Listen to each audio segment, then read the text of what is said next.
Welcome to the Renegade Report. I'm Jonathan. And Ramon is present. And Jonathan, once again, I'm sorry, I don't have my pots and pans to clap for the frontline workers such as yourself. Thank me for my service. Thank me for my service. You know, Ramon, it is getting a bit busy in the hospitals, I will admit. And by busy, I mean there is actually people in beds. Some of my colleagues are unable to cope with that and are not dealing very well, but I'm doing okay. Well, I mean, I read the statistics. There's like 100% increase. So you had one patient last week, and now you have two, and you know it's crisis. That's correct. In the public sector. I do believe EWN described it as a doubling of patients at one specific hospital, but that's clever journalist speak for we're going to fool you with the numbers because we had two and now we have four, or we had one now we have two, etc., etc., etc. But to speak about numbers, we have some number people this week on the show. Both Nick Hudson and Peter Castleden are actuarial scientists, and they have both been involved in the Panda group, so Pandemic Data and Analysis. They formed that group. Nick, I think you were the sort of guy who led the charge on that. Am I correct? Yeah, there were further culprits in town. At the beginning, we were chatting. Our mutual friend Russell and Bertie, David Carmen, who you've met, Shane Kruger was an early convert, and then Peter. You know, I think that was more or less the order of proceedings. And then there was a rapid augmentation as we started talking a bit more broadly and getting going on social media. A lot of people were quite quick to join us. Yeah, and a good thing that many of them were, because it's been an interesting group, and the work that's come out of there has been very good, in my opinion. We're going to talk about some of that now. I know there's been criticism. Peter, you also been involved since the beginning, and you know, I think both of you looked at what was coming out around the pandemic and the reaction to the pandemic, and some of the numbers. And thought this seems a bit odd, I'm guessing, and sort of went from there. Yeah, that's a pretty good summary. I think you might have lost half your viewers when you said numbers people. Gone. But we'll try and keep it in plain language. If Ramon's following, I think we'll be okay, right? If I'm able to understand, anyone can understand. Great. So I mean, Nick and I met each other actually on Twitter. We still haven't met face to face because that's a death sentence, illegal, as you know. Yeah. And I mean, so I work so we're both actuaries. We've got slightly different backgrounds. So I've done a lot of work in the technical side of life insurance. And when a pandemic's on the horizon as a life insurer, the first thing you do is say like, oh, jeepers, that's something we should definitely take note of, because if we get that wrong, these are like solvency events potentially if you're going to have millions of people suddenly dying. So that's when I started getting interested, because we were getting a lot of pressure from our risk management side of the business to react. And I said, well, let's look at the data. And that's when I started not seeing what I was reading. And then I started looking at New York data, and then Nick and I started speaking, and that's kind of where the ball started rolling. I think just to give context again, I'm sure no one's forgotten. This has been the most memorable year in a long time. But to give some context, you know, January, nothing to worry about, including from the WHO. February, nothing to worry about, including from Donald Trump, who gets criticized for saying that, but also Nancy Pelosi, the mayor of New York, the head of health in New York, several EU officials. So in February, nothing to worry about. March, panic, lock everyone else in their houses. Let's talk South African context. 300,000 deaths predicted. I think that modeling came out sometime mid to end March in South Africa. 300,000 deaths predicted. Overwhelming of the health system. Impossible to flatten the curve on some of the modeling I saw, even if you pretty much locked everything down and nothing happened. And you guys then got stuck into a process where something very different came out, not only in numbers, but in terms of understanding relative cost. Nick, do you want to talk to that a little bit?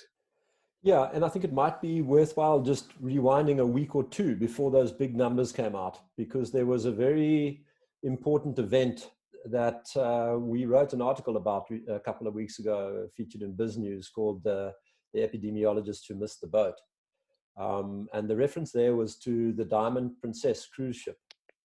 That was a February story, this horrifying image of people trapped on a boat with a deadly virus on the prow. And it captured media attention in quite a profound way.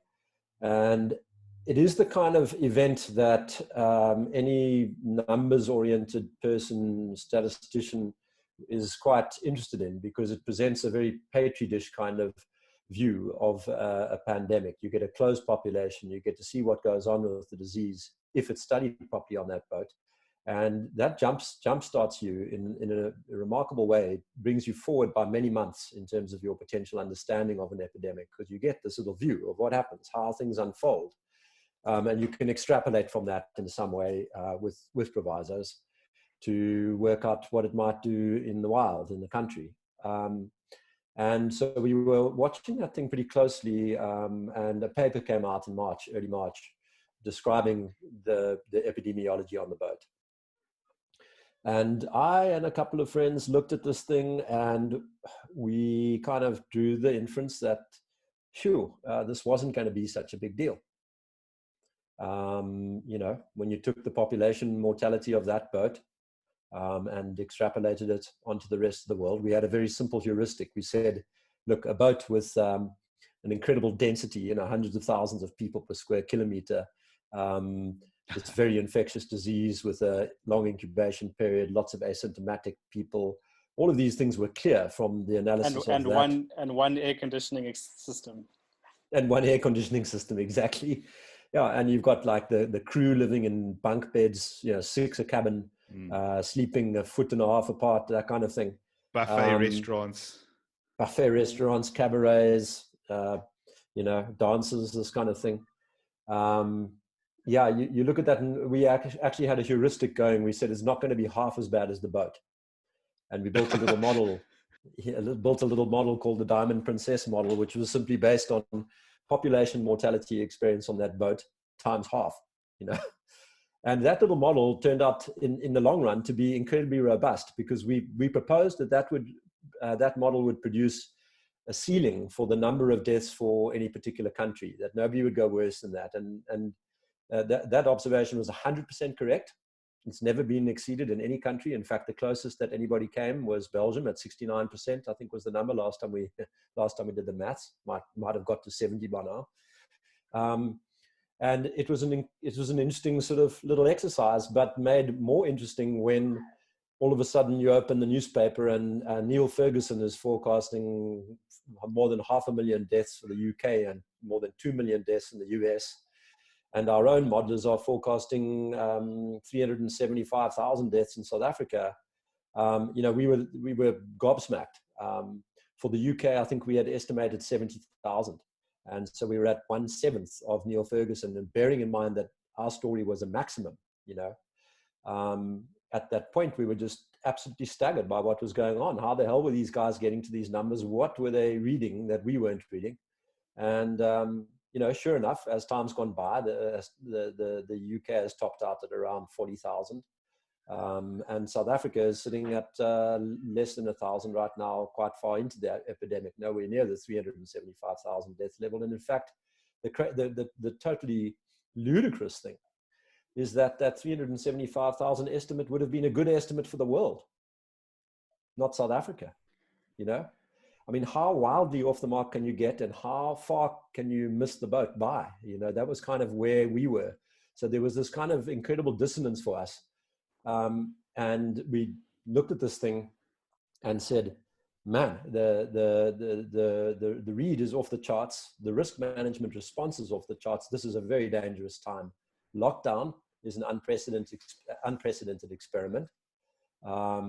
It's not even clear that, you know, from past literature that it has any effect or any benefit. Everybody's heavily committed to it. They're very sure that it's going to do a whole bunch of things. And we just saw a trap emerging, you know.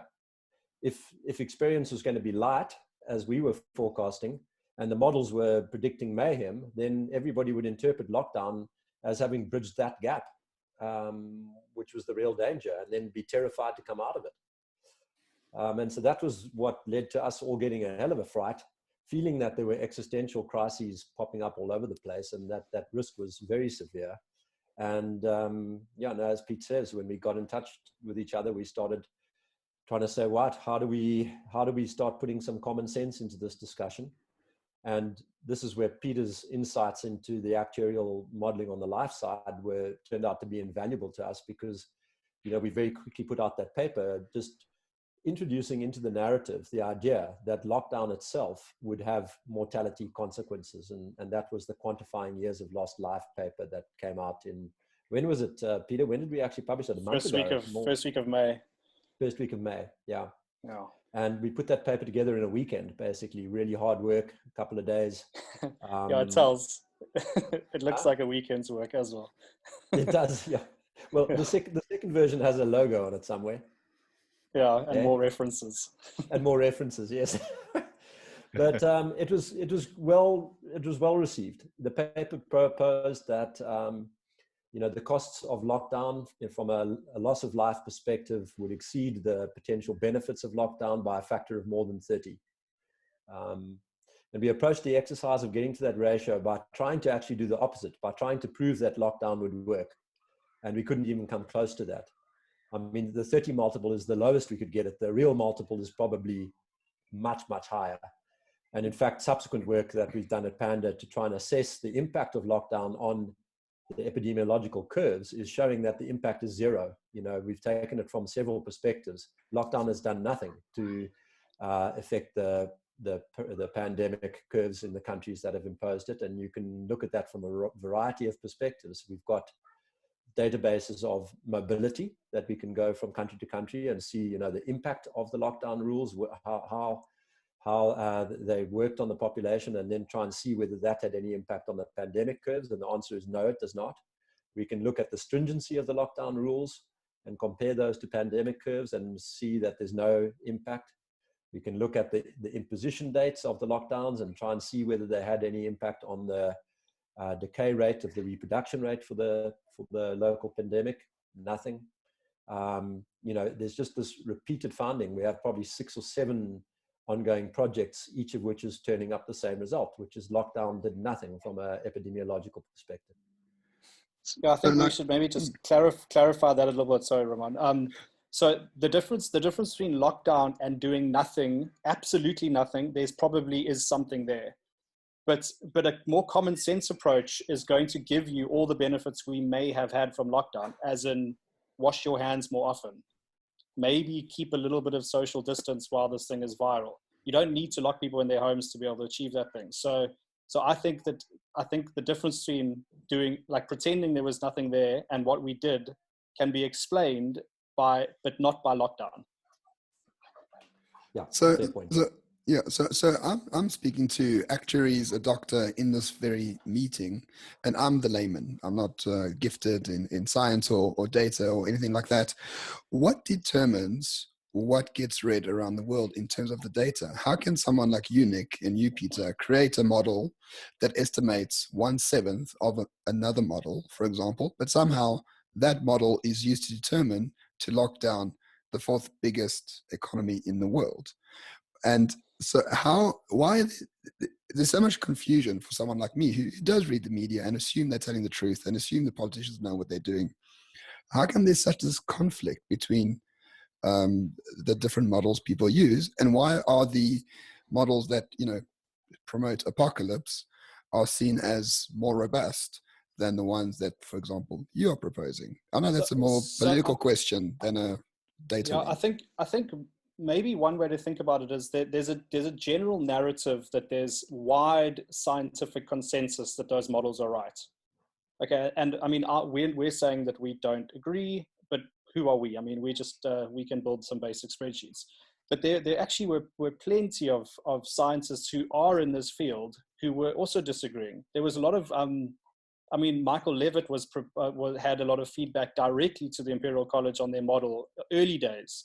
So, and there's that other German New Yorker, I can't remember his name now, Nick.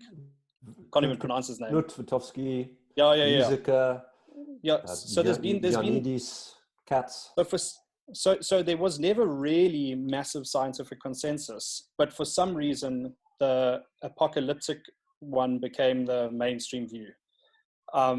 So your guess is as good as mine. But it's not just some reason, though. I think there's something deeper there. Yeah, I agree with you, Ramon.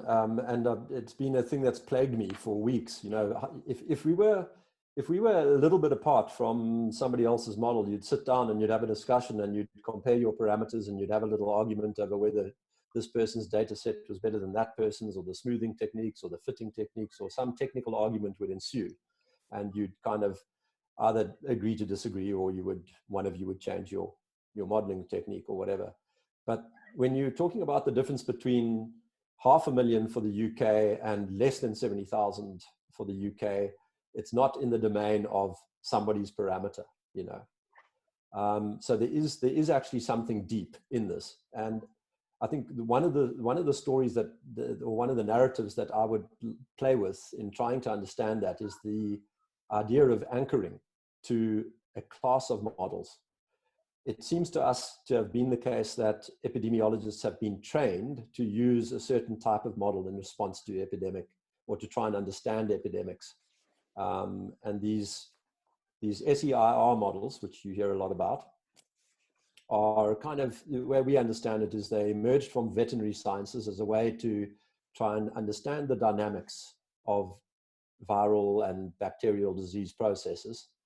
They were toy models, if you like, where you could, excuse me, where you could vary a parameter and ask a what if question, you know. What if the reproduction rate of the disease is higher or lower? What if the susceptibility rate is higher or lower? How does it affect things? What kind of interventions might you use? And how would they change the way things played out? And I think this class of models became just firmly embedded in the world of epidemiology, in much the same way that something like the capital asset pricing model became very embedded in a lot of thinking in finance. You know, in finance, you know that the assumptions behind the CAPM model do not hold in practice, and therefore you treat the results with a measure of sort of suspicion. But what seems to have happened in the epidemiological world is that these models were held as sacrosanct, and there was a loss of visibility of the underlying assumptions that were being made. So, for example, in South Africa, it seems to me that a great many of the models assume things like homogeneity of the agents is the technical term, and what that means in plain English is that all the people in the country are exactly the same. Another thing that they assume is that everybody therefore everybody is susceptible to the disease, and that turns out to be, you couldn't be further from the truth. It's closer to the truth to say that nobody is susceptible than to say that everybody is. And so they build these models. The models entail, you know, fitting some or other parameters to observed real-world events or data series, and then exponentiating heavily into the rest of the population. And you get these rapidly exploding growth curves that rise exponentially for weeks or months, and then at the end of it, you have some rate of recovery, some rate of death, and out drops a result. And the staggering thing for me is how the scientific method that these guys employ has broken down completely. It's some kind of weird scientism, with loads of countries, almost 100 countries have now peaked. So you can see the entire transit of the epidemic through those countries, and you can see the practical outcomes. But there's almost a complete absence of an attempt to say, okay, well, yeah, here I have this model for South Africa. Why don't I change its parameters to those ones which I would see as fitting Italy or Belgium or Iran or whatever? And let's see if our model fits the real world data. And if it doesn't, let's ask the question of what I need to do to change it.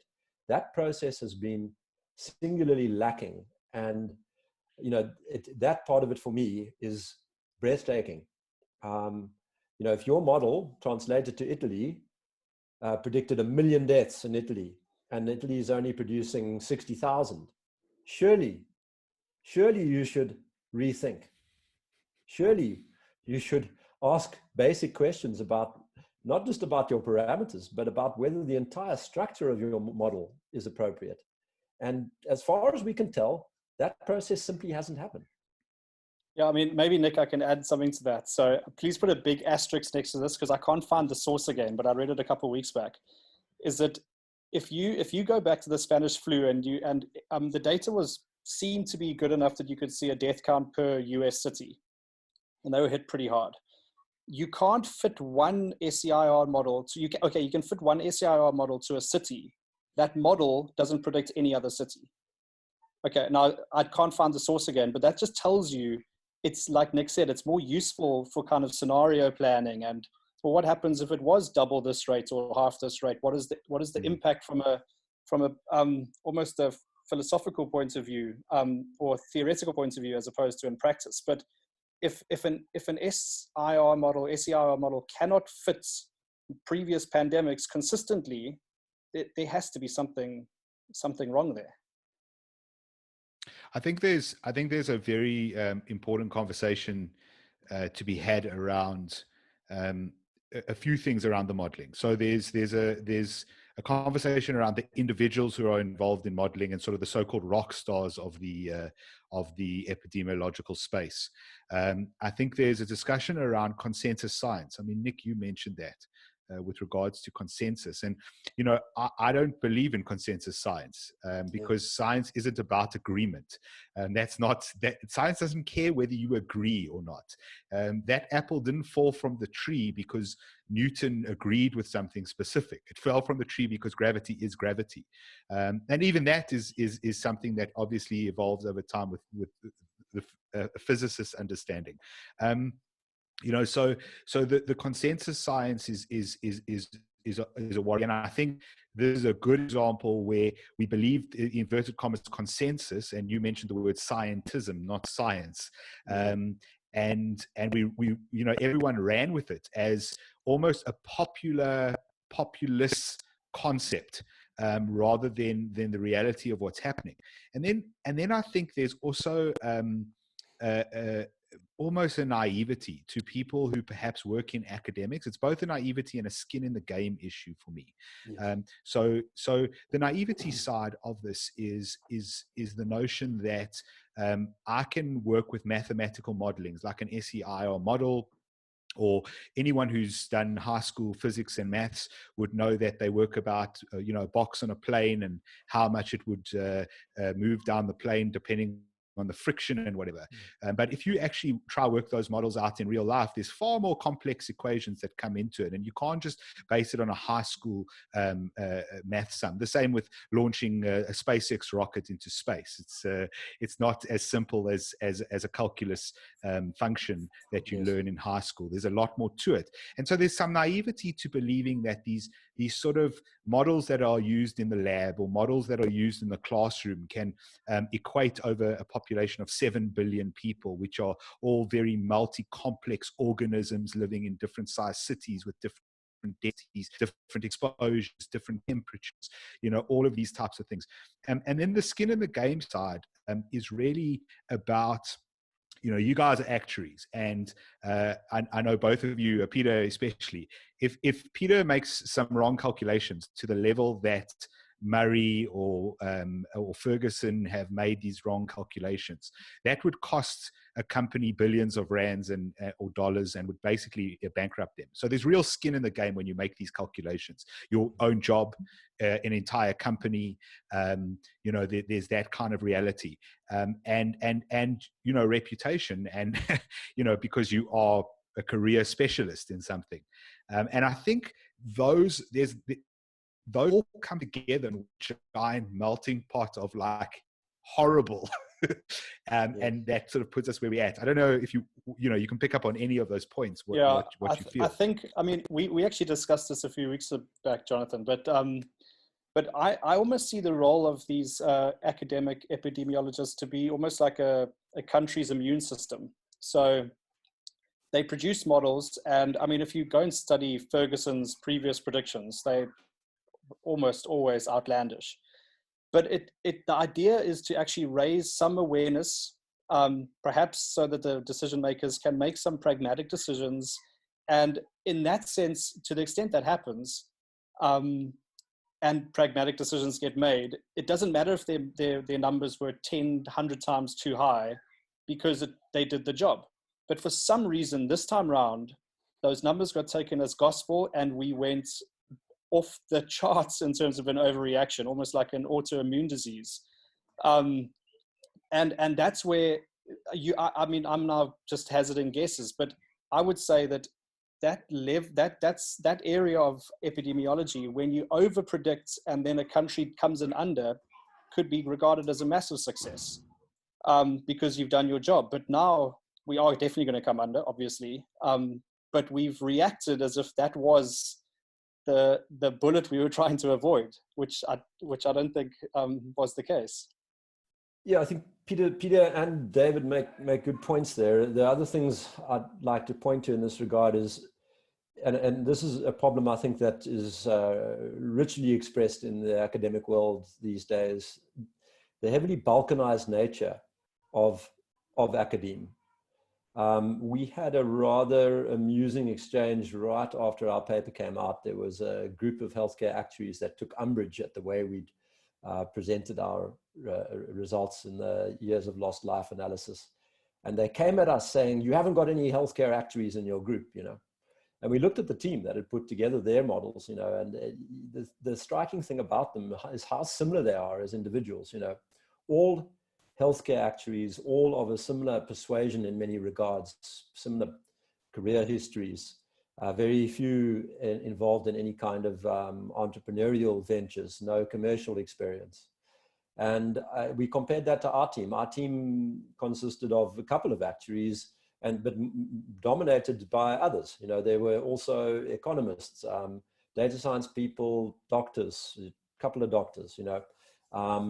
And that very much changed the way we approached problems. You know, when we saw a parameter that didn't fit, we didn't just ask each other why we thought it didn't fit. We would get in touch with the doctors. What's going on here? Why are some people not susceptible? And then the doctors would sit us down and give us a lecture on immunology, how cellular immune systems work, how humoral immune systems work. And they'd have to repeat it 4 or 5 times until we could make sense of what that meant from a modeling perspective. But the diversity, the non-balkanized nature of our team, I think had a lot to do with why we got to very different answers very quickly. And this kind of expert notion is I think, quite dangerous when you're dealing with something, as David suggested, which is complex. It's a real world problem. It's not just about, you know, a random walk in a petri dish or a random walk in an Excel spreadsheet. The real world is far more difficult, far more dangerous.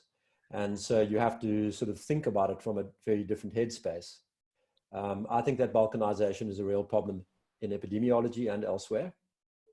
Yeah, And Nick, maybe I'd add to that is that with the people in Panda, I think we should also say that we don't always agree with each other. I think that's probably one of the nice things. But at the backgrounds, there's a couple of things worth noting is that our politics are all quite diverse. We're not all either very left or very right. We've got some centrists, different viewpoints of the world.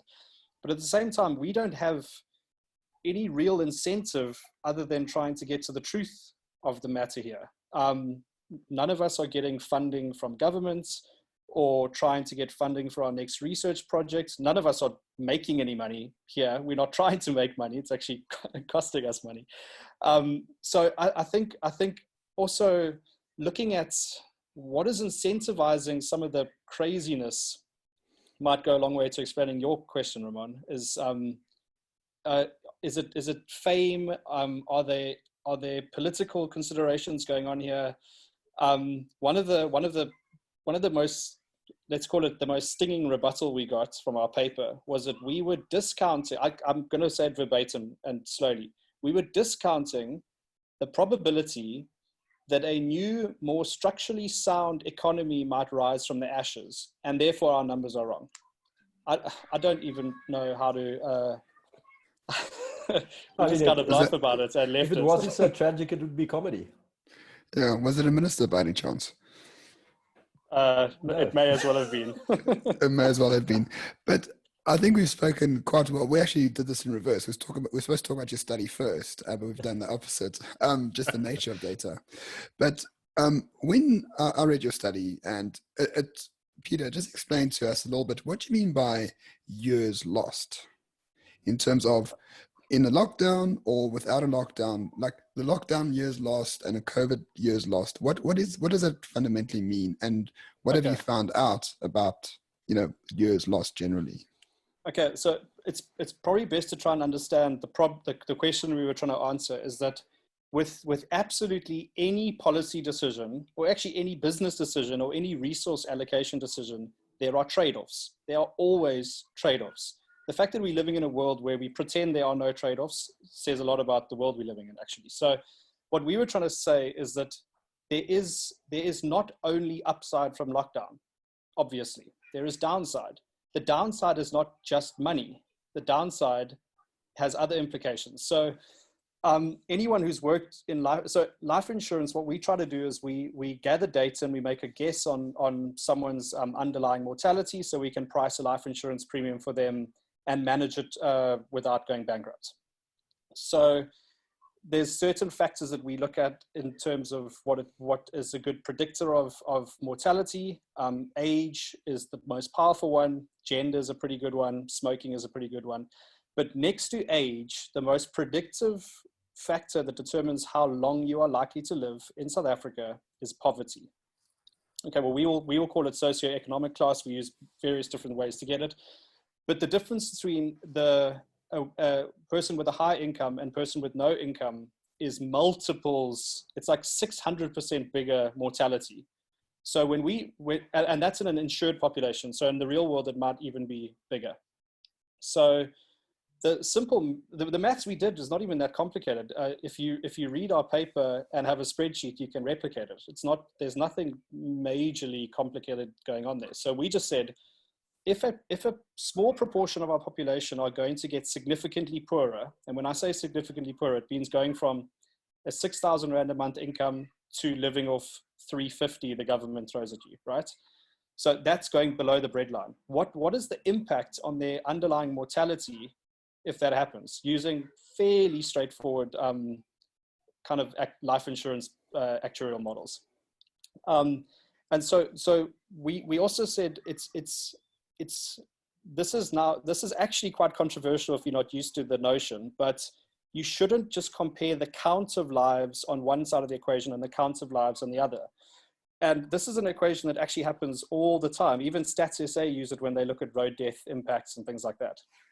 So essentially, you can work out, maybe a way to think about it is that every one of us has a number of years left in the bank. That's how many years we are likely to live based on our underlying mortality. And it's an average. Obviously, it's wrong for almost everyone, but on average, it's right. So a newborn baby will have, in South Africa, newborn male baby will have 61 years to live on average. 89-year-old will have 4 or 5 years left to live. I mean, on average, right? So you can think about everyone has this bank account. So when you die, you lose what's in your bank account. That's essentially what we talk about in terms of years of life lost. Now, what we did is we said, well, the types of people dying of COVID, and this is, I mean, we always have to say this, all death is tragic in an individual circumstance. So we're not trivializing death. Every avoidable death is a win. That's probably the first prize. But if you look at the types of people that we can see dying from COVID, it's older and people with comorbidities. Now that means two things. If you are much, much older, your life expectancy is obviously lower, right? If you have 3 or more comorbidities, so you have diabetes, Jonathan can tell you, diabetes, hypertension, obesity, what are the other ones? I mean, if you have all of those combined, that COPD, impact on your life expectancy is significant. I mean, it's significant. Most of these people are actually uninsurable. We wouldn't even sell them insurance. Okay, so that's kind of that's the realm we're talking about. So what we could do is we could say, on the one side of the equation, let's work out what is the likely impact of years of life lost for what the models are predicting deaths to be. So that's what Nick said earlier, is we tried to find a very conservative estimate. So we took the high end of the range at that point, which was just under 90,000 deaths. And give or take, every death, on average, every COVID death's years of life lost would be about 7 years, okay, per death on average. Versus if you just take a standard South African who dies, just completely on average, a standard South African's death would be 27 years. Okay, so deaths caused by poverty are about 5 or 6 times more years life lost than deaths caused by COVID. Now, this sounds really like this is just numbers. It's very harsh when you talk about it like that. But I mean, there'll be companies emerging in the future that are going to there's going to be software making these decisions. Now, think about a Tesla, who one of the things they have to get right is if the car has to make a decision on which pedestrian to kill, because one of them is going to die, it's going to make a decision along a framework like that. It's going to always kill the old man over the child. That is just the harsh reality of how you have to do these calculations. And so that's what we were trying to do, is we were trying to say, well, firstly, let's say if a certain number of people become significantly poorer, we can estimate what that impact is on their mortality. Then we can estimate what is the impact of their life expectancy, and we can sum that all together. And we got something like 14 million life years lost on the low end of our range versus 500,000 life years lost from COVID. And that's when Nick got to the 30 time multiple. So it's complicated, but that was probably the fairest way to do it. And before we get accused of being heartless bastards, anyone who's a parent would be able to tell you it's more tragic to bury a child than it is to bury your parents. That's just intuitive, and that's kind of something that we understand almost evolutionary to be true. So the fact that we then do the maths behind that shouldn't be controversial, despite how harsh it comes across. Yeah, everyone wants to drive the Tesla, but they don't want to think about what's happening in the background. Or they want self-driving cars, but they don't want to think about how that actually happens. Sorry, Nick. Yeah. Just at the risk of going into the philosophical weeds a bit, I think it's an important thing to do when you're having this kind of conversation. I never liked this whole trade-off model. Peter will tell you we had some debates about it. I just find it terribly uncomfortable to be sitting down doing these calculations, and there's something deep in my soul is resistant to it. The reason I kind of went along with the project is I saw a much worse trade-off being made, and that was this idea that this was a question of lives versus money.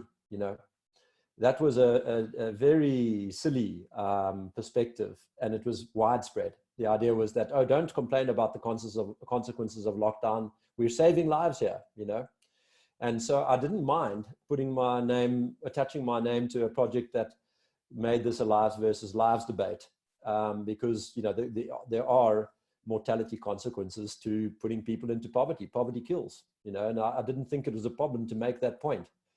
But I do think it's not a bad idea to sometimes step away from the whole trade-offs game, whether it's lives versus economy or lives versus lives, and ask what this is all really about.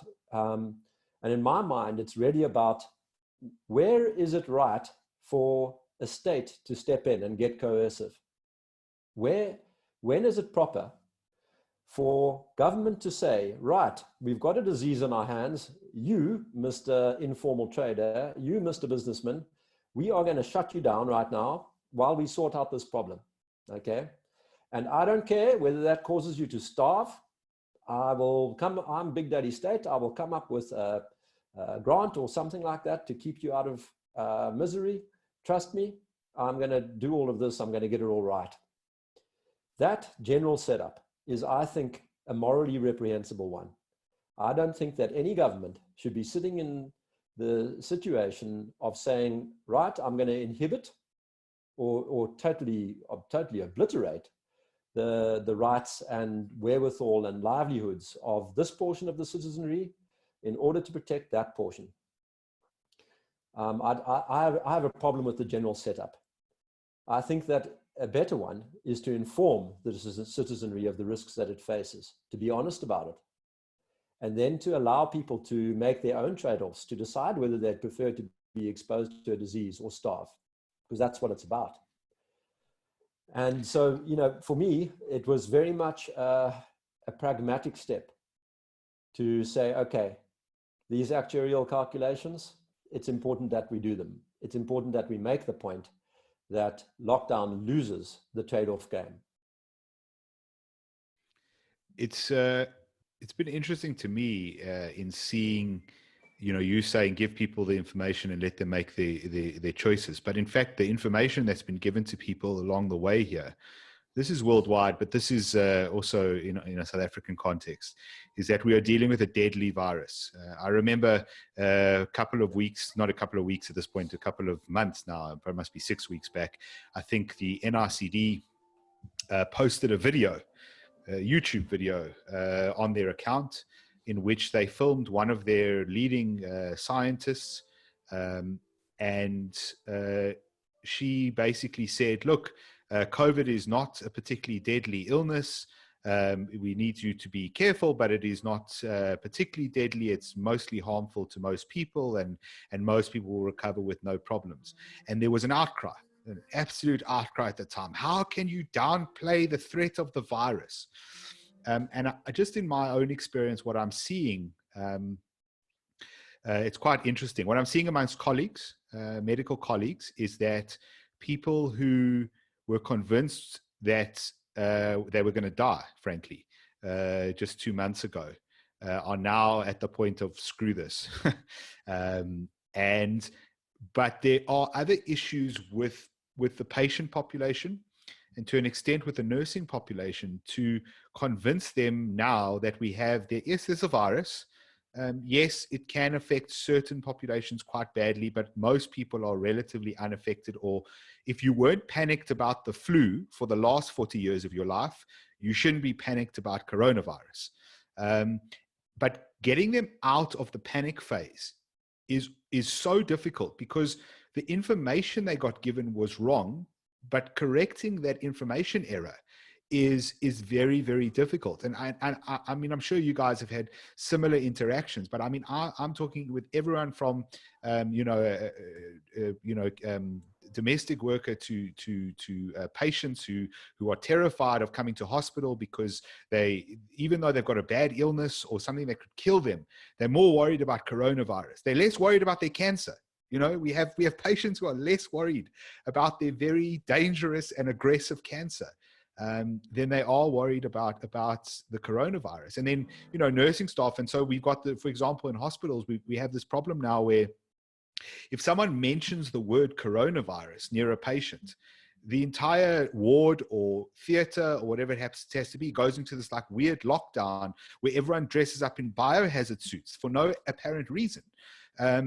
And to uneducate people out of that, I have concerns that we may never get away from it. And you talk about natural things in terms of burying parents versus kids and those kinds of concepts. We're going to send children to school, and we're going to, we're making them wear face masks, and we're telling them not to touch their friends. And we're telling, high school boys, they can't play contact sports. And, if you're a psychologist and you want to do the best cohort study known to man, start following a 6-year-old today. Because in 14 years time, you're going to have a very interesting psychological study on the damage that we've done to an entire generation from making them behave completely opposite to how humans are meant to exist. We are the most social species on the planet. We design social events like no other species. Valentine's Day, Thanksgiving, Christmas, all of these things are social designs. They are designed to bring families together. They're designed to bring people together. They're designed to create love and conflict. Sporting events. I mean, I think the whole of humanity might be having a bit of a slight meltdown from Ramon's not missing sport at all, but not at all. But a lot of people find watching the game on the weekend, whatever that is, to be cathartic, and that is not something that they can just give up. What's your take on that kind of stuff?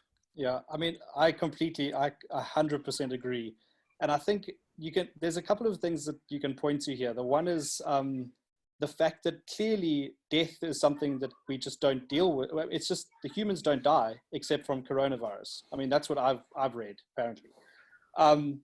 Interesting when you dig into it a little bit deeper. And now this is a completely different way of thinking about the trade-off, but you've kind of touched on it. But I mean, I was even surprised when I dug through the numbers. I looked at 2017 data in South Africa, and on average, every single day of the year, 600 people die from a communicable disease in South Africa. 600 every single day. Under 5-year-olds are 80 of them. Okay, these are big numbers. This is hepatitis, HIV, TB. I mean, you can list the rest, but these are deaths. Yeah, exactly. Cholera. I mean, they all come up there. Some malaria even. These are things that we actually deal with every single day, but because the media aren't talking about it the whole time, they don't happen. So this fear is real. And I'm fascinated by the Swedish debate. So probably one of your favorite people, Rachel Maddow, was very pleased with herself because the Swedish guy was misquoted as saying they cocked it up, which is not what he said. But anyway, now that's all over my Twitter feed. Everyone's like, even Sweden are saying that they got it wrong. Now, the way I think about it is you have to look at the absolute number at some point. Now, Sweden versus their neighbors is higher with COVID. I suspect over the next couple of years, you won't even see the difference. But be that as it may, you do not lock down an entire country to save a couple of thousand lives. It reaches a point of absurdity. Well, they weren't even trying to save a couple of thousand, right? No, yeah. No, but we're treating now one extra death as the most tragic thing that has happened to the human race. When, I mean, this year alone, there's been 25 million people have died on the planet. 25 million people. The COVID deaths are about 1.5% of total deaths we've had this year. Now, the problem is the fear is, I mean, I spend a lot of time trying to calm people that like, you're going to be fine. I have friends phoning me saying, yeah, do you have any of these things? No, you're going to be fine. And I'm more worried about my kids than anything else because they hate being in home prison for this long. You should see when, now I'm going to say theoretically, if my 5-year-old had a friend over, in theory, I would imagine they would be all over each other, playing, touching. I mean, I won't know for sure because I'm clearly not breaking lockdown rules. But these kids need and crave human contact. And the fact that the schools are putting them in chalk circles and telling them to be within 2 meters of each other and wear the masks, and I think it's not even funny. It's actually, you're right, it's tragic. Yeah, Jonathan, to link that point that you raised about fear to the earlier one you raised about the epidemiologists, we had an amazing little instance. Must have been about a week ago. One of the points that we've made is that the batshit crazy models are forecasting peaks out in September and November. This is going to be with us as a growing problem until then. And we've pointed out that is not demonstrated anywhere in the world. Everywhere in the world, this thing flares up quickly and then starts decaying quite fast. And so we've been making the point that the peak in South Africa will be towards the end of this month, the beginning of next month at the latest. And that, this needs to be understood in the context of global experience. Now, one of the guys on our team published a short article where he made the fairly casual observation that, look, you can already see it materializing in the Western Cape, that the reproduction rate is slowing down. And according to his estimation, within days or a couple of weeks, the Western Cape story will have peaked and begin to decline. One of the big name epidemiologists came after that guy with the fire and brimstone, the ton of bricks email. And it was fascinating. He was not contesting the science. The point that he seemed to be irritated by was the potential of this email to cause people's fear to reduce. Their mindset is that if you make people scared, then they will do the social distancing and the disease, and it will save them, And I just think it's terrible. I mean, to your point, the fear is causing people to do deranged things. And it's not like I think they're stupid. I think given the amount of information that's been thrown at them, the amount of attention, the cameras being shoved into sick people's faces, all of this, they're not being stupid and having that fear reaction. That is what happens when you do this, you know. No, but it is deranging, and it causes them to make the wrong assessments, the wrong decisions. They go down paths which, as you point out, are harmful to people. I completely agree with you. This effect on children will be with us for a long time. It's not right.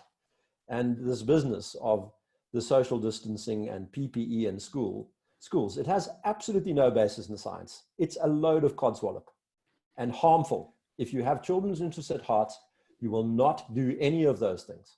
Not one. You just send them to school, okay? And that's that. And they I think do this immediately. I think if you also if you wanted to think about the human race on a time scale, let's say there is a genuinely dangerous pandemic on the horizon in the next decade. We have cried the biggest case of wolf in the history of humankind. Now, I mean, let's say we do have one where the mortality rate is 5% of IFR is 5%, and governments say, guys, this time we need you to lock down. We're going to be in some serious trouble, because most people, I think, given some time to settle that this thing actually isn't as bad as it was made out to be, we might have just made the whole human race a bit weaker in terms of what we are capable of responding with next time. I think that's right. But to my point earlier, I'm not sure that lockdown is ever correct. And the person who impressed this upon me was Russell and Bertie. He pointed out that if you have a disease where the body count starts escalating, people will get fearful to the appropriate degree. You know, you don't have to encourage that game along. And they will sequester themselves. They will deploy safety measures themselves.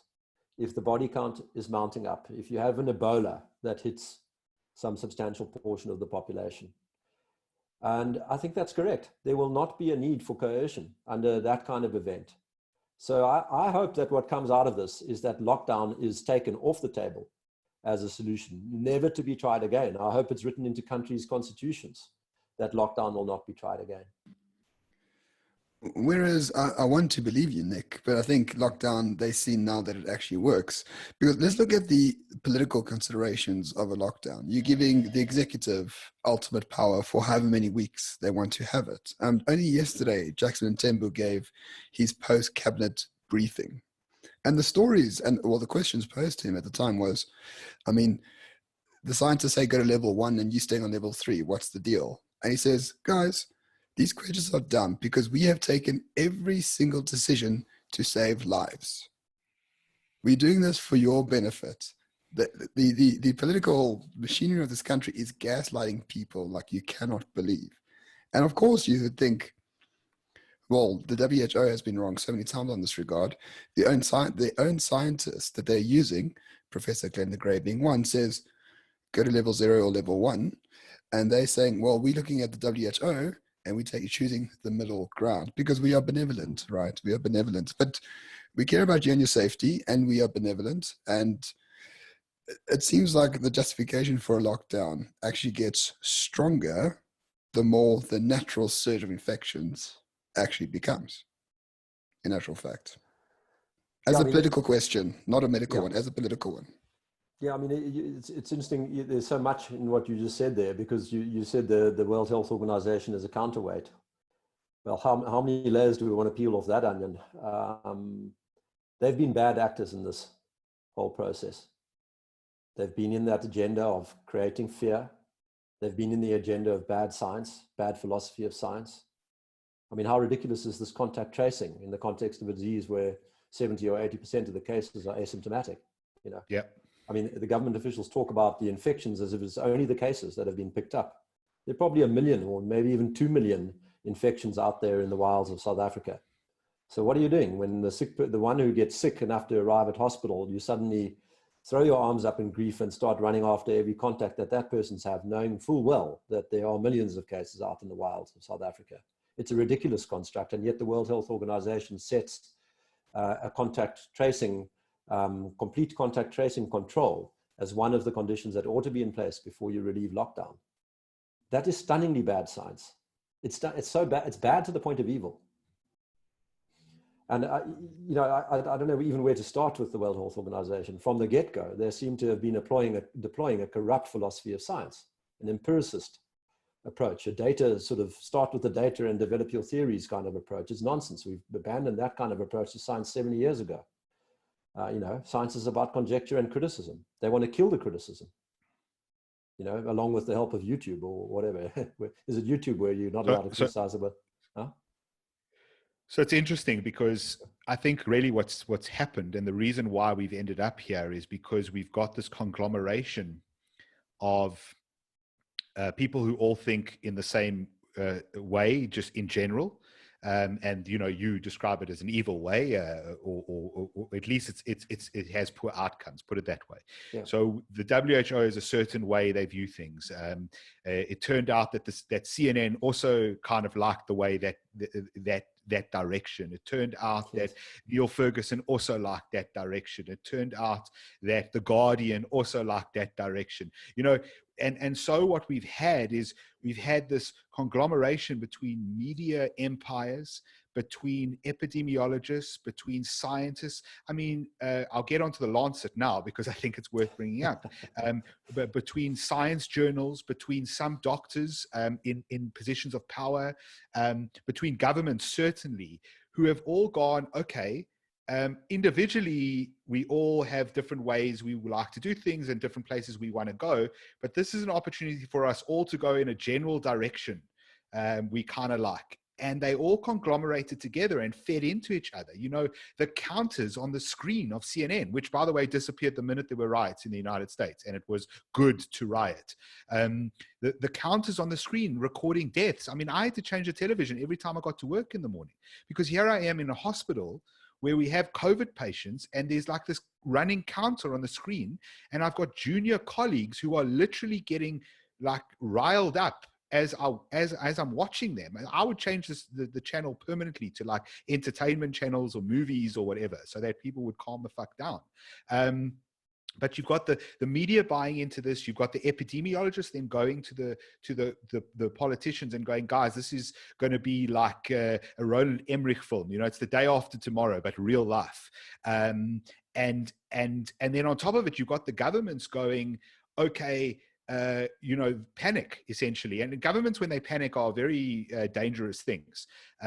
Or when they just react on bad information. America going to Iraq, for example, bad information.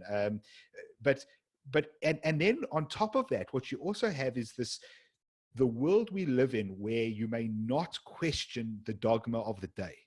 So Boris Johnson dared to say that we are going to follow a herd immunity approach. And within, I think it was a week, he had been completely swung around by a hysterical media, which had made him kind of embrace that. And then he got coronavirus himself, and he believes that he was saved by 2 nurses who watched his saturations. By the way, that didn't save Boris Johnson. You're an idiot if you believe that. His immune system, his T cells saved him. This is kind of, I think, what happened. And it's almost as once the dust settles, you mentioned this, I think, that people in general are going to look back, or Peter mentioned it, they're going to look back and sort of go, what the heck did we do now that we have all this information? But I would argue that some of that information was patently obvious to many of the people in power and many of the people directing the people in power, but they chose to ignore it. Yeah. It is bewildering, really. I think you're starting to plumb some serious depths when you go into this thing, because it seemed to us that, for example, the herd immunity equation, the toy model produces 60%, 70%, but every single instance of every single serology study, every shipboard experiment, the Diamond Princess, the Theodore Roosevelt, Franklin Roosevelt, what was it? Every single instance points towards the herd immunity number being much lower. Would Boris Johnson have stuck to his herd immunity guns if somebody had said to him, listen, herd immunity is going to be struck at 12% or whatever, not at 60? Would that have changed the course of the history of the UK, if you like? And so why is there this narrative, as you say, that this dogma that emerges and people coalesce about? Yeah, I don't know if you've listened to Weinstein speak about it, Eric Weinstein talk about this, I think he calls it the distributed idea suppression complex.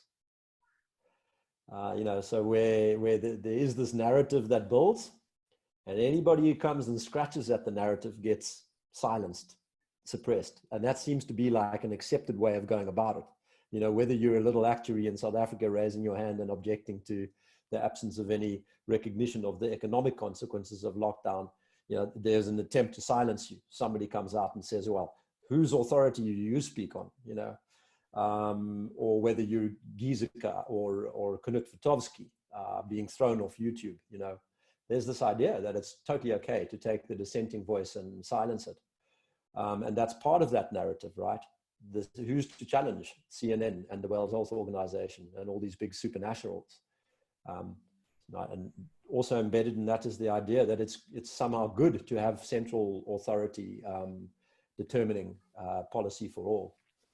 Now, the thing we pointed out to one of the large foundations that we were engaging with was that we shouldn't all just assume that Trump's failure to come up with a national policy was a disaster. That maybe the best thing for the United States was to have 50 different policies tried so that next time around we'll know whether it's a good idea to do as Cuomo did and send COVID patients into the nursing homes. No, that turns out to be a dreadful idea. Or whether it's a good idea to not lock down or to come out of lockdown early or to, many different strategies that were deployed in the United States will run a fine experiment and we will be able to see what the good and bad ideas are. It's not necessary to all follow like sheep the large organization. And that goes to deep political philosophy questions. The problem of information.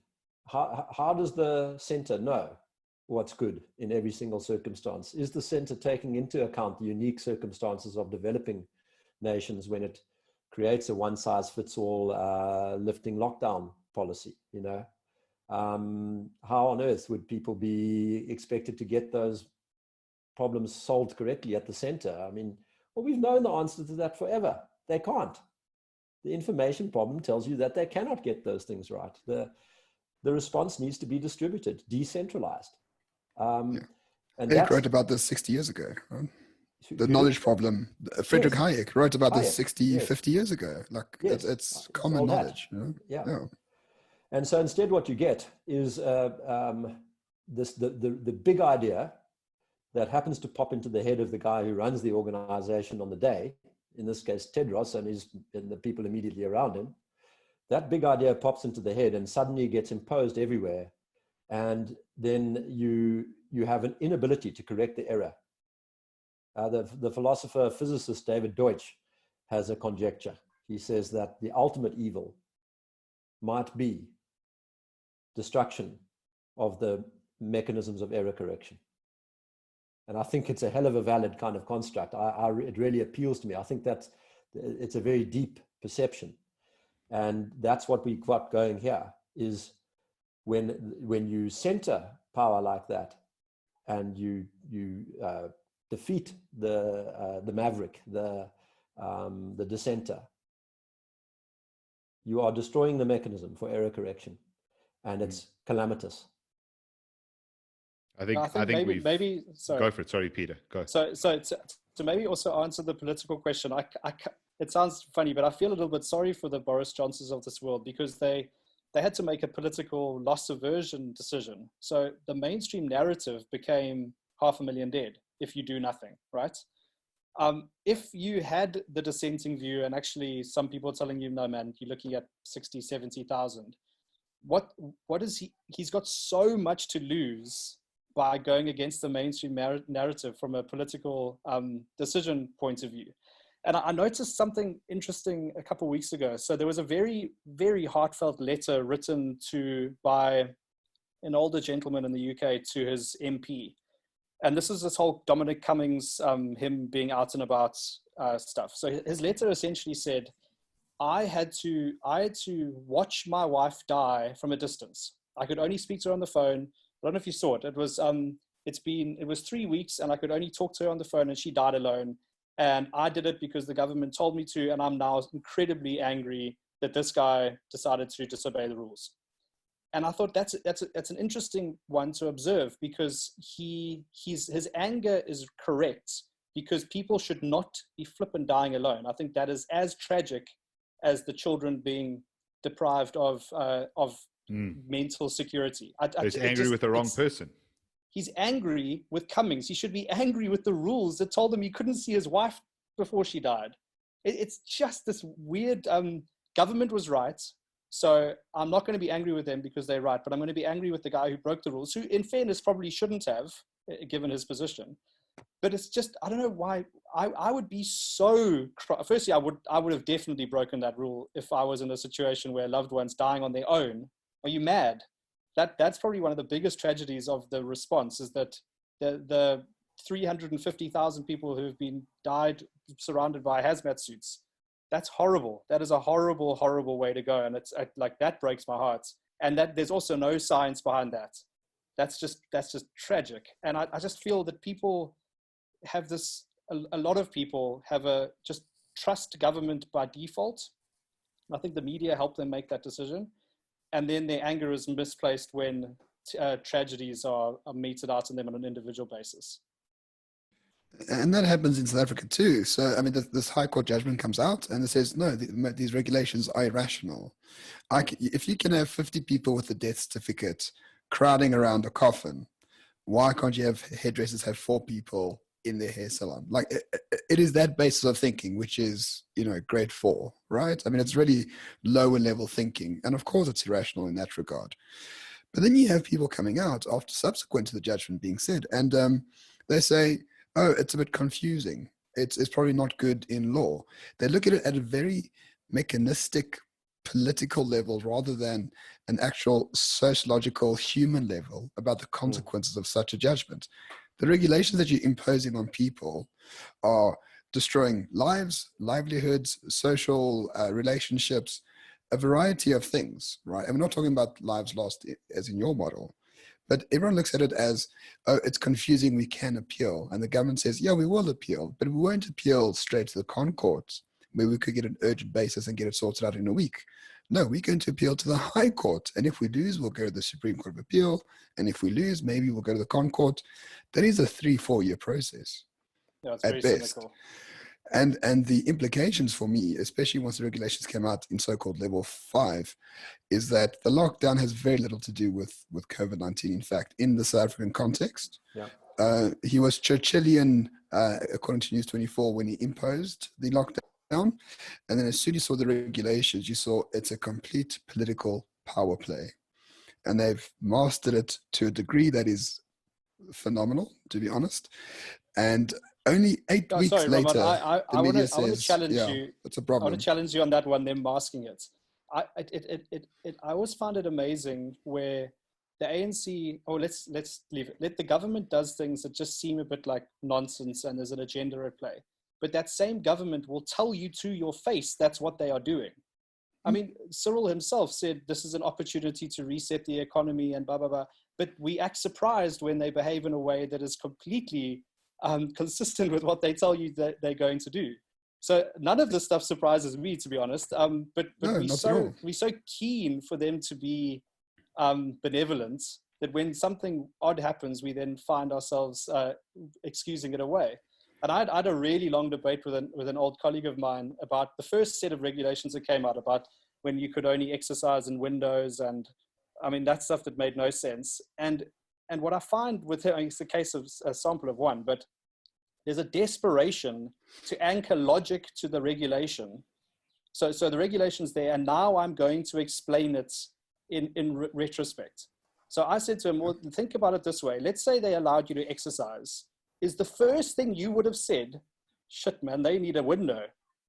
You never would have come to that conclusion. In a million years, you would have said, actually, it's better if everyone does it in 2 hours.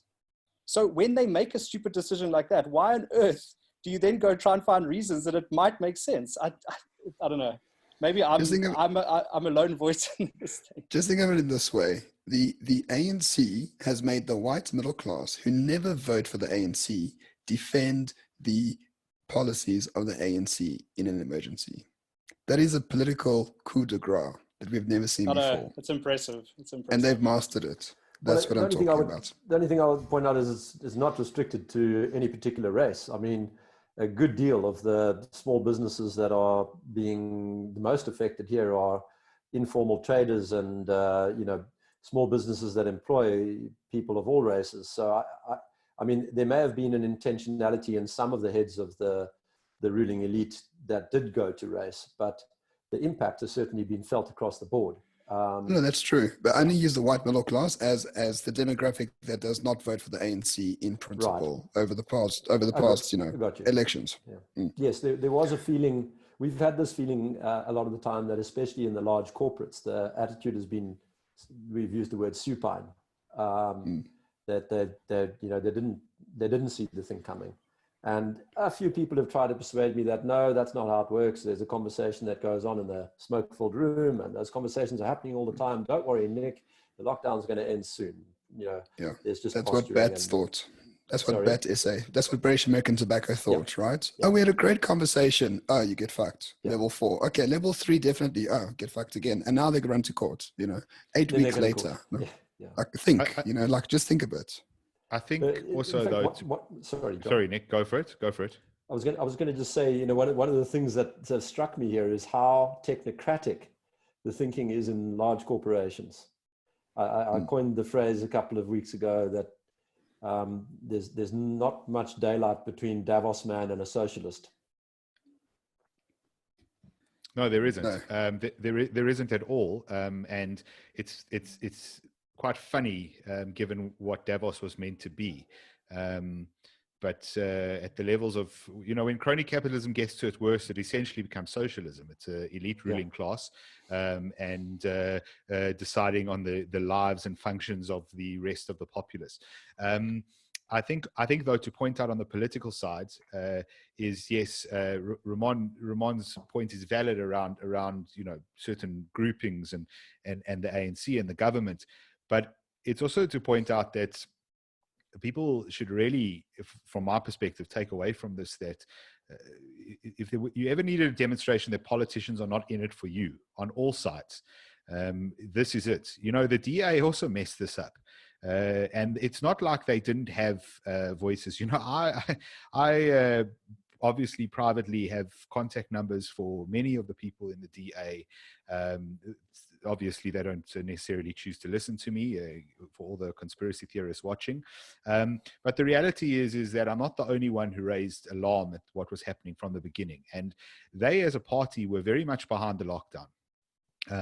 I can trace the tweets, but roughly only towards the end of April did the DA start to swing. And the only reason the DA started to swing is because there was polling done in the country by Ipsos, if you remember.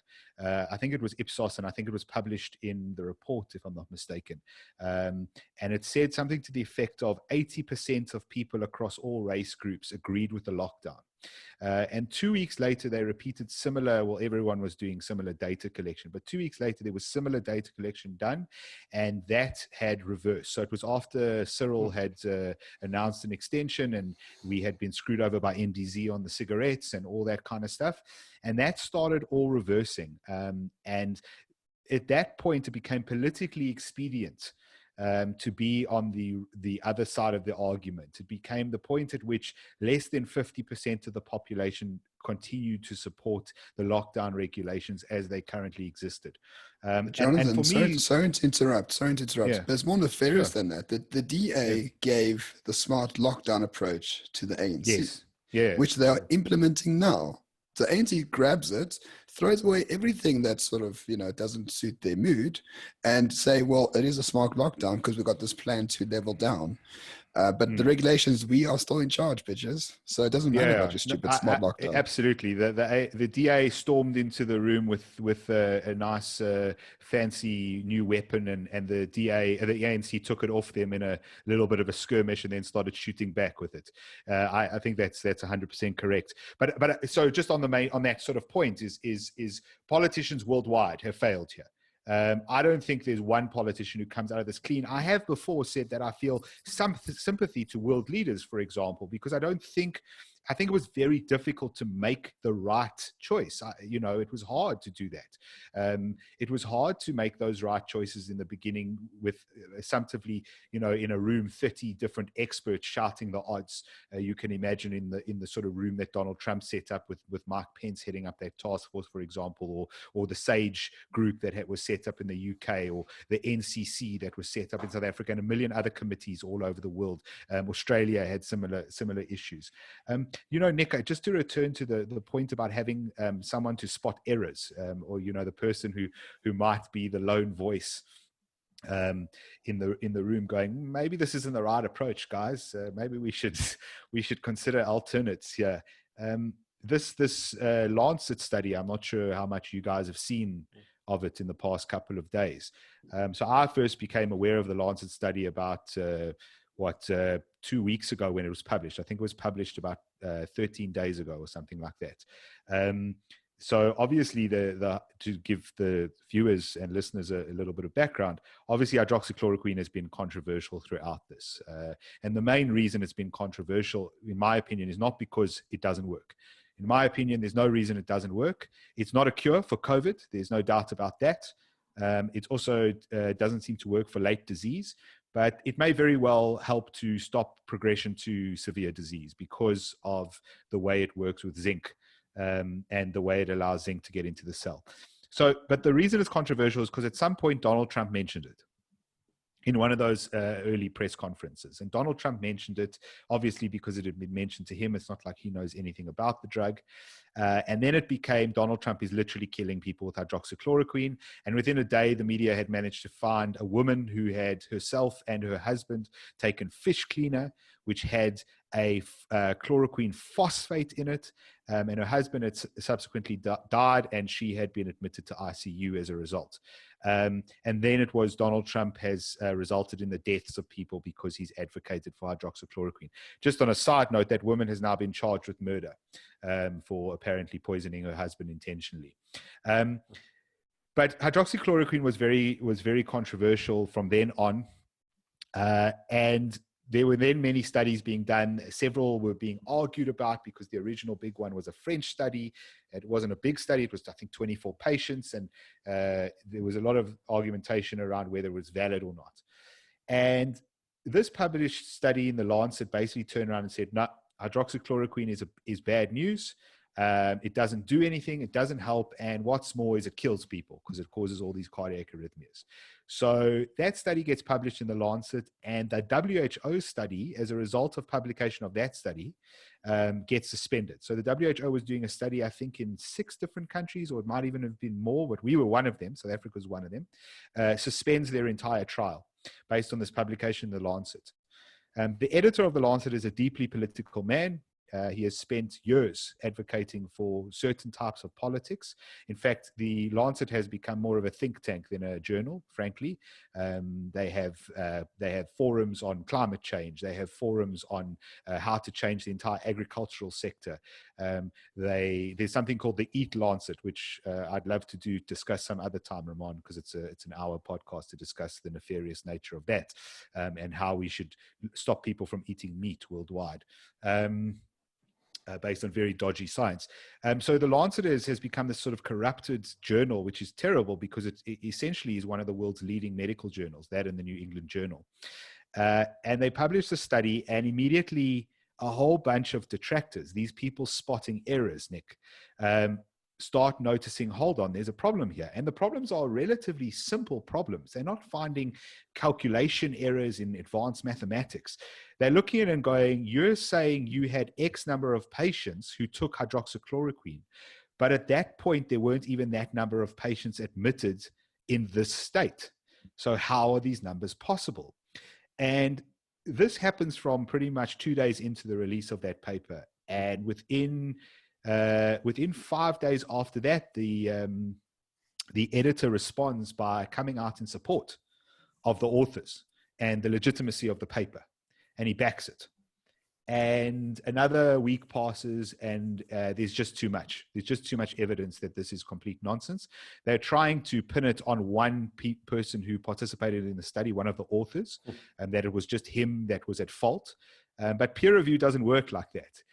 You don't get to be hands off like that. And so we now have the Lancet destroying not only its credibility, again, bearing in mind they were the ones that published the Wakefield study on vaccination. So the reason why half the world doesn't believe in, not half the world, but a fair number of people don't believe in vaccinations is largely thanks to them.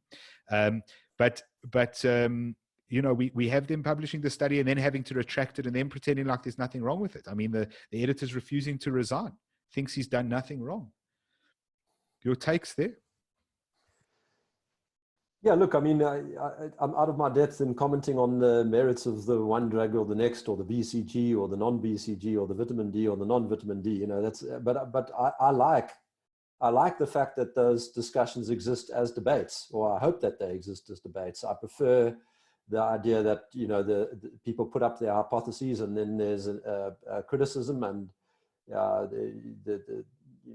you muddle along to science, and I found the conjecture interesting. I initially thought there wouldn't be a causal mechanism, or there wasn't a causal mechanism. Then I heard clever people like yourself saying, no, there is one. Then I heard other clever people saying, no, there is a causal mechanism, but it's a question of the size effect. Now that's good. That's now how we all learn. But you're right. What instead happens is, well, who said it? It's not the quality of the idea that's being assessed. It's who's the person saying it. And you know very well where we can trace that back to. This is the whole idea of identity politics. It depends. What is said is not important. The facts are not neutral. Who says it is very important. And I think that's just a horrid idea. It's a concept that can only lead to bad outcomes, and been a very disappointing feature of this whole thing.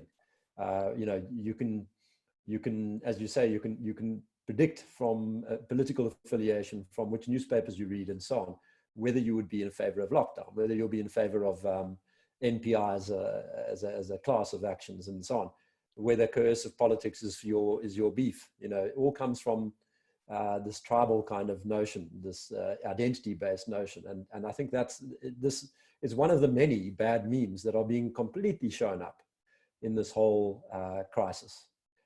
Nick, I'll add to that. If Donald Trump didn't want America to lock down, he should have been the most pro-lockdown person in February and just talked about it the whole time, and they never would have locked down.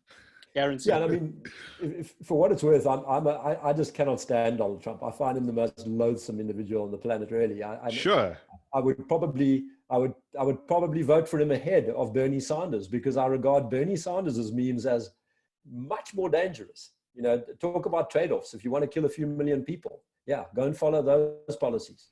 And I don't mean that Bernie Sanders would take out a machine gun and kill people. No, he'd pursue policies from which years of life lost would ensue.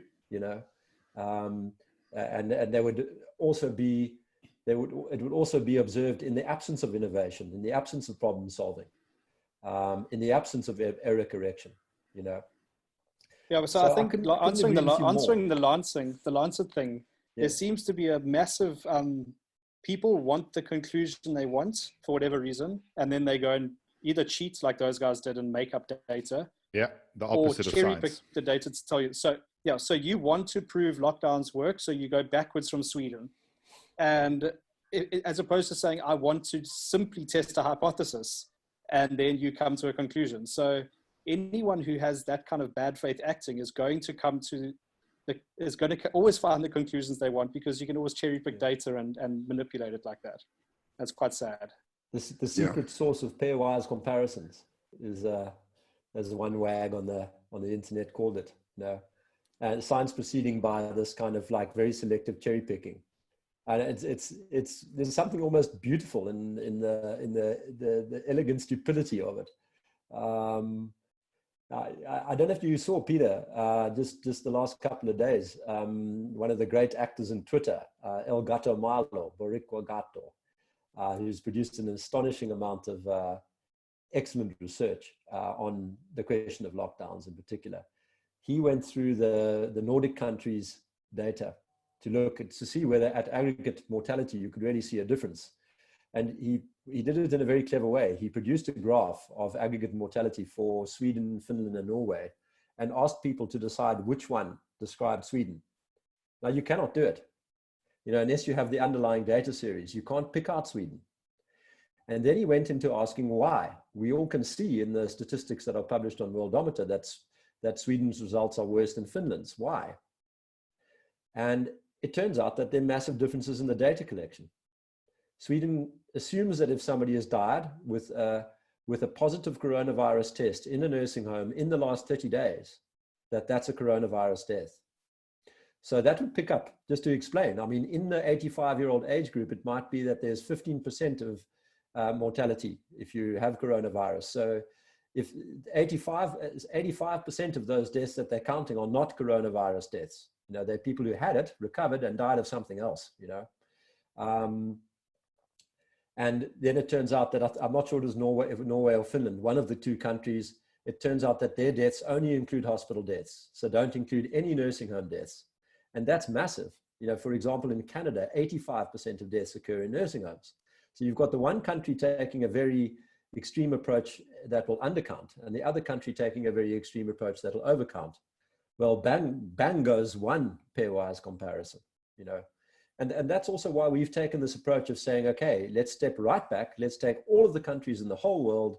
Let's look at their numbers. Let's compare their actions statistically from a lockdown perspective, lockdown severity perspective, and let's see if there's a difference. And we keep on coming up with this answer that lockdown achieves absolutely diddly squat.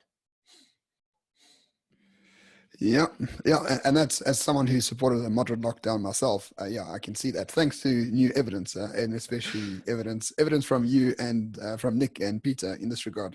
Just one last question from me, because I think it's getting a bit late. What going forward for Panda? Is it a pressure group? Is it what are you hoping to achieve sooner rather than later as Panda? Well, we'd like to see the end of lockdown, obviously, and we will continue to contribute to the policy decision framework to the extent that we can. We have got some interesting studies that will come out in the next few days. In fact, our next meeting is to review those results before they go into publication. And those are addressed at the lockdown question. So this is summarizing, what does lockdown do? And I think that's going to it'll be controversial, but so that's the immediate step. What happens after that is an interesting one. I mean, we all entered this out of concern for the future of our country. It is a patriotic act, not any motivation for attention or for money, as Peter pointed out earlier. We're not being spurred into this by any people who control our destinies or something like that. But one of the best things about it has been it's pulled together people I personally have found just really interesting, sensible, clear-headed people able to debate in a fairly thick-skinned way. That the way, if I can describe the intellectual apparatus that's at work here, it's basically cycling through hypothesis after hypothesis as quickly as possible, being wrong fast. So punt up the hypothesis, have everybody have a go at it, and see what's left on the whiteboard, kind of thing. And then hang on to those ones that become your best explanations that will live for a little while longer, That's kind of the mental approach, the intellectual approach. And for me, it's been just really an amazing pleasure to have these doctors and actuaries and so on, economists, all engaging. And as Peter said, from all stripes, we've got really diverse political kind of views and so on. It's wonderful to just have pulled out of the woodwork all of these thinkers who who are able to have their own ideas challenged, who are not so thin-skinned and easily offended that they can't have mud thrown at one of their ideas and move on quite quickly when it fails. You know, I mean, I would like to actually think about the question of which member has had the most ideas fail, because I think that member is the one who deserves the best prize at the end of the day, the biggest bottle of whiskey. Because that for me has been the hallmark. In a world gone mad, where people are so quick to take offense and so thin-skinned, and so unable to see their own ideas as hypothesis and not as justified true belief, something to get indignant about. It's been just a breath of fresh air. And so we have to ask the question, is there anything we can do with that? I mean, I think there's some work we could usefully do on policy prescriptions as we come out of lockdown. But overwhelmingly, I think the people would say no, decentralize, leave those decisions to the man in the street, the entrepreneur, the worker. You know, don't go and jack up another round of socialist type think tanks and prescriptions and industrial development programs and one thing and another. Those all end up in disaster and more corruption. So just get off businesses back, get off the worker and the entrepreneurs back. Let things happen, let things evolve the natural way. You know, I think that's what most of us would say, and maybe that's where our policy prescriptions would go. So it's a great question. We'll definitely apply our minds to it. I think at the moment, all I can say is don't know. Peter, what do you think? Doubt is a very good thing, No, especially in a time like this. Yeah. No, you summed it up well, Nick. Thanks. All right. Your battery's about to die, Peter, I know, but I just, yeah, I mean, I think it's a nice sort of summary there. Just in terms of where the country is going, because I know that's not necessarily, you know, being reported a lot on, in terms of where you guys think it's going, you know, where Panda thinks it's going. You know, the general consensus, I think we just lost Peter because of his battery, but Nick, I'm sure will be able to speak to this. The general consensus is we're going to get worse and worse and worse. And I think they say we'll peak in late July, early August, and be sort of suffering with this through August down into September. And then we're sort of okay. So they're saying it's a winter illness, essentially. Panda has quite a different perspective that's based on the data that's been put together originally from New York and now from multiple sites around the world. So where do we end up? In the next, you know, a couple of months, where do you predict it going? Peter, do you want to take that one, or? Peter, it was just yeah. I'm not sure if Peter heard us, but did you get all of that, Peter? Oh no, I was plugging in, but Nick.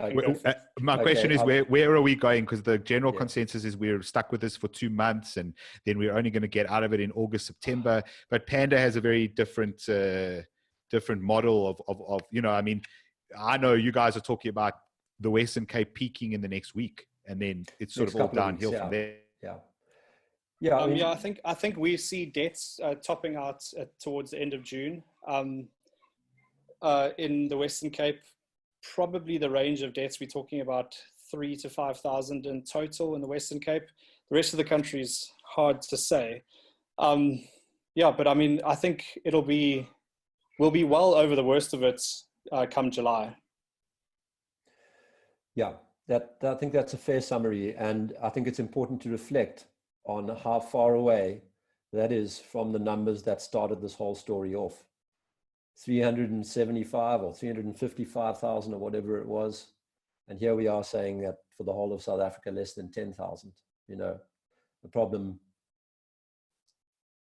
Sorry, I was just saying that more than 300,000 then dropped to an 80,000, then dropped to a 40 to 45,000. That's a chemo group.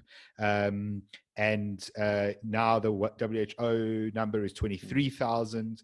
And as we go, we get lower and lower and lower until eventually, hopefully everyone goes, that was a terrible idea. Maybe we shouldn't have done that and panicked in such a way. Yeah, and each of those numbers demonstrably wrong based on the evidence available at the time. You know, that's the really crazy thing about this. And I mean, I think our number for South Africa when we started all of this thing was probably 18,000, you know, and then we started working on the hygiene hypothesis, which is something we haven't even discussed this afternoon, a very important part of our whole thesis. But, you know, that cut our perception of the risk from 18,000 to less than 10, you know.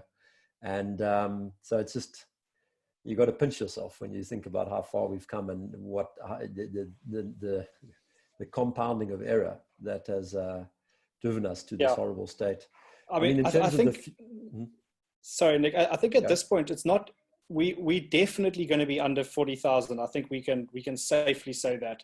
Whether we land up at 10 or 20 is actually neither here nor there. We think it's going to be closer to 10. Maybe there's something we're missing and it lands up being double that, but it is not a significant number. And I would hope, and it might be us actually, but I would hope that after this thing has come and gone, that someone starts tallying up the real costs, because I've seen a report now that we might see up to 80,000 extra HIV deaths because of ARV treatment being missed. I want to see what happens with cancer treatments being missed, what TB is going to do. We need to have those numbers on the table. Measles, the vaccination problem. Because if we just focus that there were 5 or 10 or 20 or 25,000 COVID deaths, we're like, well, that was horrible. We need to actually see what is going to happen in the next year or two in terms of the other mortality. Because if we don't, then it's just an entirely dishonest retrospective. Yeah, I think that's a very good point. That, you know, maybe another thing just worth giving a one little last blast of would be what's happening to the country. And in that regard, for me, I get asked this question all the time: are you optimistic or pessimistic as a result of what's this kind of risk management failure that's gone on? You know, what do you think about the world? And what I like to say to people is, we mustn't forget that we have choices. And if I frame it as a choice between two categories or polar opposites that we can go for here as a country and as a world, I think it gets really interesting. You know, on the one hand, we can learn from this event and figure out all the bad memes that gave rise to it, all the bad ideas and structures and institutional designs that gave rise to this. It provides a perfect experiment to actually analyze all these problems like destruction of the error correction mechanism and so on. So if we approach this whole event and use it as a tool to frame and elicit better ways of organizing our world, and we make good choices, then it could be the most miraculous thing that's ever happened to men. But if we don't do that, if we keep on banging on with the same systems and institutional structures, then I think things can get very ugly very fast, because we've taken a body blow, and the same systems that got us into this place are the systems that suppress growth and prevent innovation and result in the kind of sclerosis that has been visible all over the world, in my opinion, of late. And there's no bright side to that story.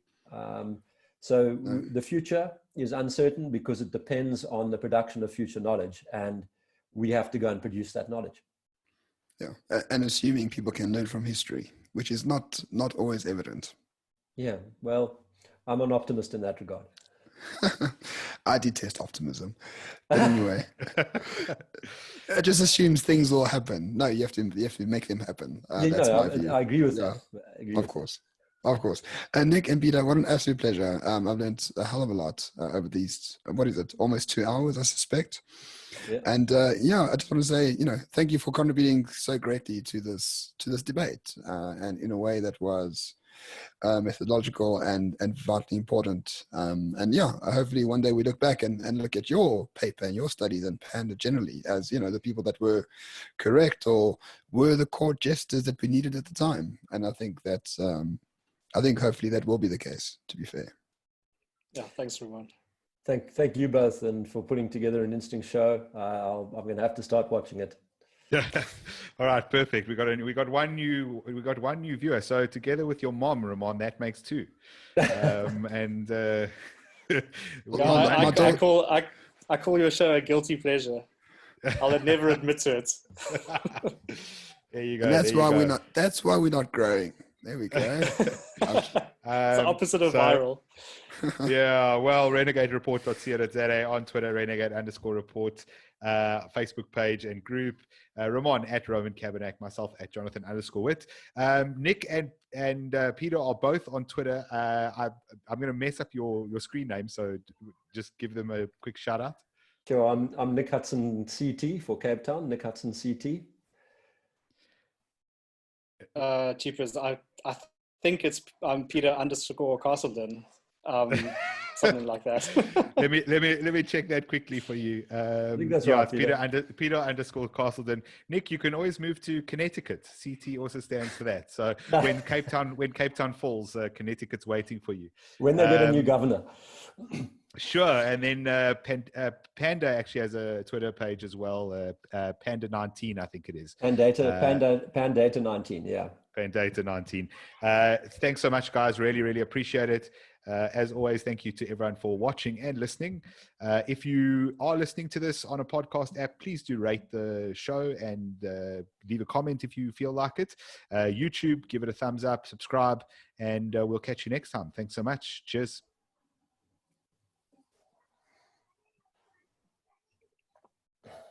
All right. Cool. And yeah, Nick, you can just press stop.